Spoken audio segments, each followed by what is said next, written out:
This exercise is something that we do every single match, every time we shoot competition.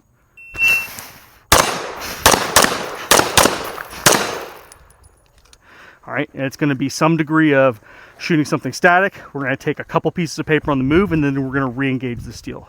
All right, so at the beep, on the right-hand side of this agility stick, I'm going to draw, engage the single piece of steel.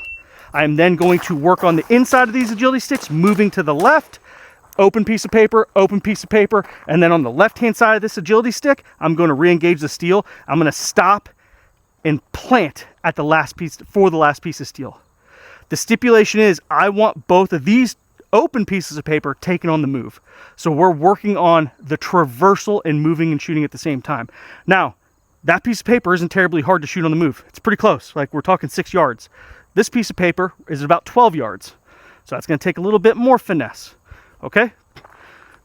Once again, we're going to have to really think about what the lower half is doing, how we can absorb that that shock, okay? Now, some of you guys are going to ask, which order of paper do I shoot? All right, so there's two thoughts. You have an easy entrance or easy exit. You can pick and choose which way you want to work on first, but I suggest you working them both ways. Just because in competition, you have to be able to do it all. All right, there's going to be time and place where you need to strategize that, hey, I need to work on this easy exit, and or, man, this is a situation where I need to work on a hard exit because I want to capitalize on coming in aggressively on an easier target.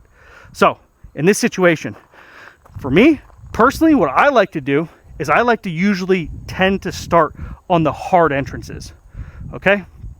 So if I draw down to steel, instead of simply just taking a step and shooting the first thing I see, which would be the far piece of paper, I'm gonna have a little bit of patience to wait till this target exposes itself. I will then take this on the move, and then I can simply transition to the far paper. And what that's going to do is it's going to allow me to stay very linear to the path I'm traveling, and then I just simply step over and then can engage the steel. We call that hard entry, easy exit. Does that make sense? The reverse of that would be I draw down to steel, I then take one step and I can already start shooting my far paper. As soon as I get done shooting that far paper, now I almost have to start employing like a cross step to keep my hips squared to my open paper. As soon as I get done engaging this target, I then have a wider transition to get to the steel. So easy entrance, hard exit. Once again, I suggest you do both. What I don't want you to do is have the timer go beep and you not have decided on one. Ahead of time, decide which way you're doing it, and then stick to that, and maybe run it 2 or 3 times that way, and then switch it and run it 2 or 3 times the other way. You're going to find you're going to have a bias towards one, but like all things, we need to make sure, especially in practical shooting, that we are efficient running them both ways. Okay? Awesome. All right, let me demo this thing real quick.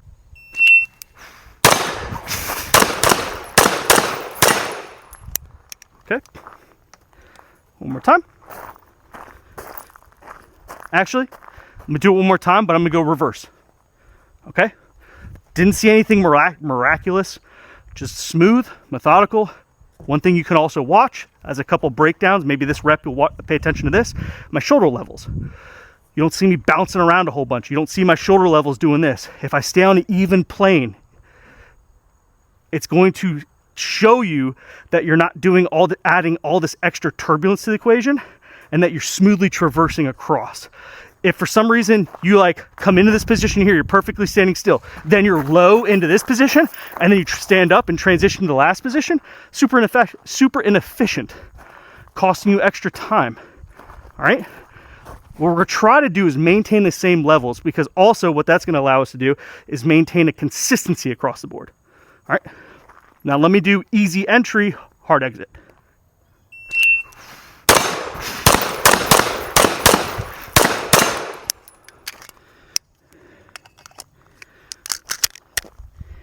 Notice how I had a gross delta pushed off? Immediate makeup. If you need to throw a makeup, throw immediate makeup. All right, I'm gonna go one more. Stand by.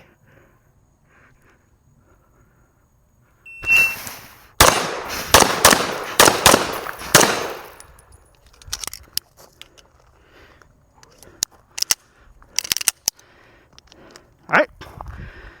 You'll notice also, When I get to the last position, I snap to the position. You don't see me shooting this stuff on the move and then steady shooting the steel. One of the things that I want to stipulate on this is we need to reduce risk factor, right? And if I don't have to move on something, I'm gonna make sure I'm clipped and stabilized for it. What happens is people tend to, if they decide they're gonna shoot something on the move, they start shooting more stuff on the move just by, like, their thought process is, I don't know, drifting, so to speak. What you need to be able to do is separate what gets taken on the move, what gets taken static, so you can start, stop, and blend and have that mental bandwidth to kind of differentiate when stuff needs to happen. All right? What I see guys do all the time is they'll do this exercise. They'll throw great hits on this target, great hits on this target, and steady move on the steel and throw misses on the steel. It's like, in the scope of competition, if you did that, you're just adding time, and I like to call it unscored penalty, because it's not going to show up on the scoreboard. The only place it's going to show up is your higher time or your slower stage time. All right, you guys track with this?